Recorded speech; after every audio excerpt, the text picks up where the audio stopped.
Air signs, Gemini, Libra, Aquarius. This is your general reading. Timeless. As usual. Okay. Natin kung anong mga mensahe para sa inyo. Sa ating general reading.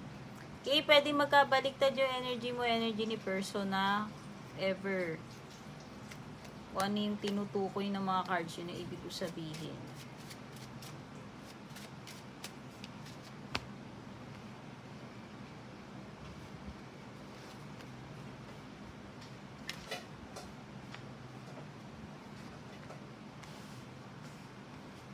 Hindi masyadong kita lahat guys yung cards ha.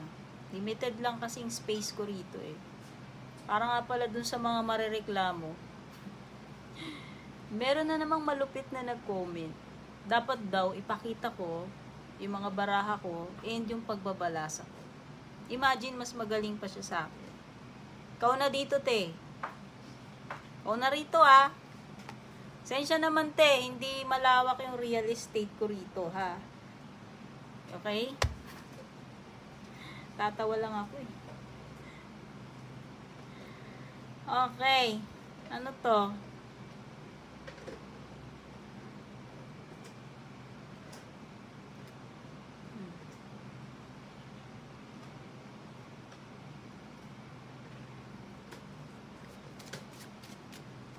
Ako pa ibang cards. Oh.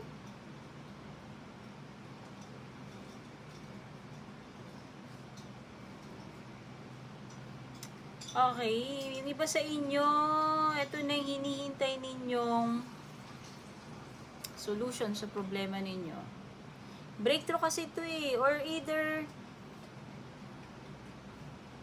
kung hindi naman siya about solution sa problema mo, I think meron kang something dito na ano,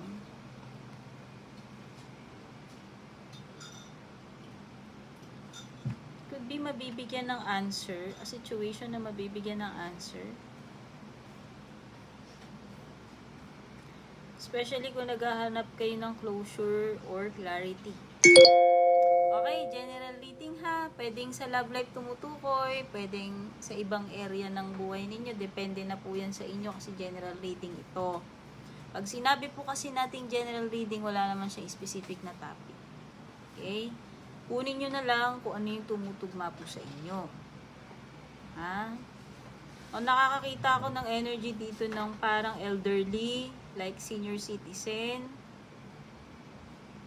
mga apo-apo. Actually, elderly, pwedeng granny, grandpa energy.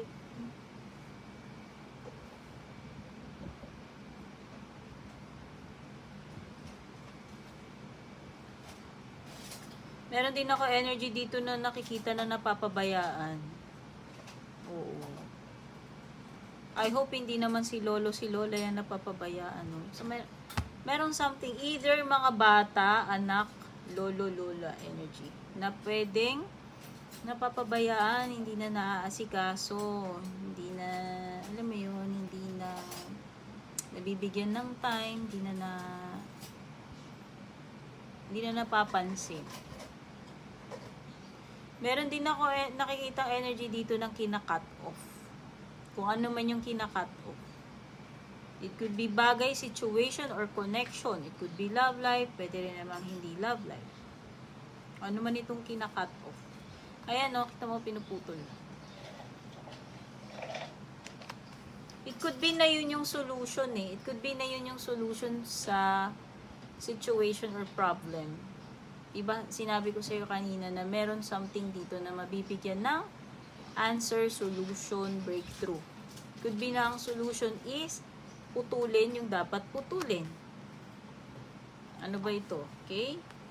O, nakikita ko rin na pwedeng may return when it comes to doon sa bagay na ininvest mo, nilabas mo, pinahiram mo, itinanim mo. Ayan o. 6 of Pentacles. It's an indication na babalik. kung ano man yung give out mo.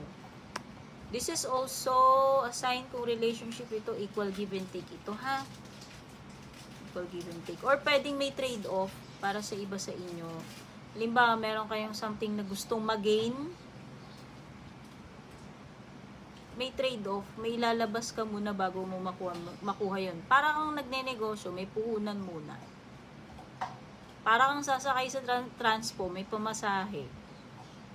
Or para kang nag-hire ng services. Para makuha mo yung services, kailangan mo magbayad, diba? So, yun yung nafe-feel ko. Merong some kind of imbalance with the two of coins dahil baliktad. Hindi ko alam kung ano to, like napapabayaan, nakukulangan, no? Meron talagang ipuputulin dito or i-drop. Mamimili lang sa dalawa eh. In love life man yan or hindi.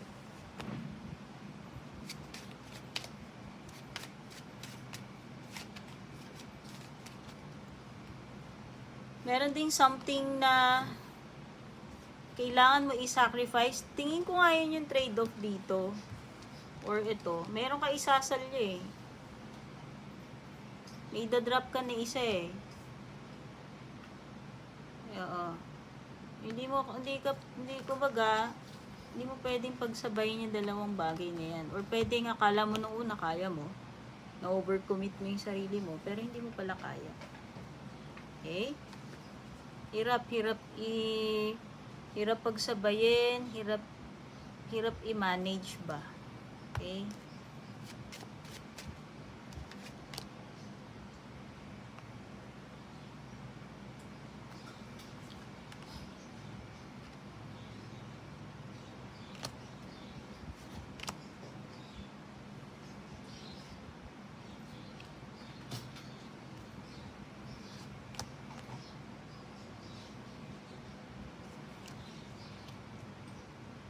Meron din akong nakikitang pag-alis dito with the Ace of Cups. Whether this is literal na pag-alis or pagtalikod sa isang bagay, sa situation or connection. Or pag-walk out. May pag-alis eh.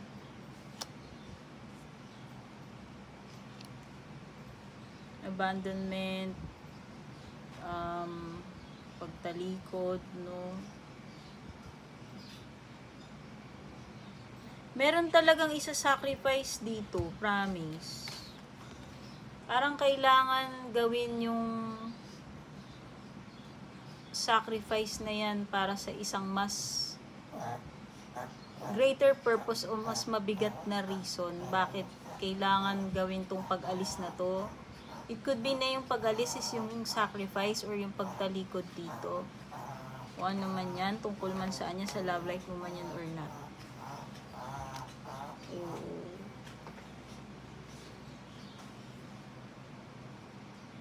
Parang nasisense ko eh, gagawin yung pagsasacrifice na yan para lang mapasaya. Kung sino man yung dapat pasayahin dito. Okay?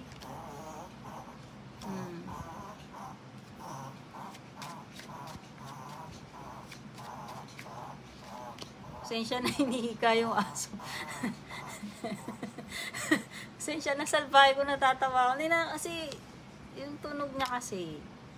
O ayan, nakikita ko, may another cycle para sa iyo.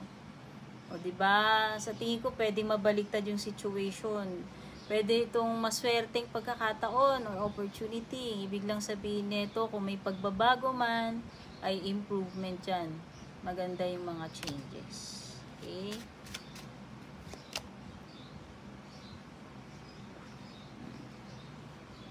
Meron talaga mga energy ng bata rito. Okay, meron something about hospital, pagpapagaling, recovery period din. Could be na yung mga elderly or yung mga bata. Okay.